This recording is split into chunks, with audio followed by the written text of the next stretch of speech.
Hello दोस्तों, मेरा नाम जावेद और आप देख रहे हैं जावेद ए टू जेड बाइक। दोस्तों, आज हम लेके आए Yamaha RX 100 full restoration video. Yamaha RX 100 को आप देख सकते हैं कितना रस्ट पड़ चुकी है। बाइक हमारी 1993 मॉडल है। इसे करेंगे हम फुल रिस्टोर। बाइक की कंडीशन आप देख सकते हैं बहुत ख़राब हो चुकी। बाइक बहुत ज़्यादा रस्ट पकड़ चुकी है। आइए दोस्तों, बिना देरी करे वीडियो शुरू करते।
बाइक हमारी पूरी खुल चुकी है।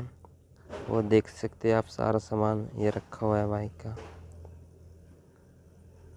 बस ये हमारे अलाई व्हील, झूला, सारा सामान पड़ा। अब हम नेक्स्ट पार्ट बनाएंगे इसका कल सामान आने के बाद। दोस्तों इतने चैनल को सब्सक्राइब करें, बेल आइकन दबाना ना भूलें।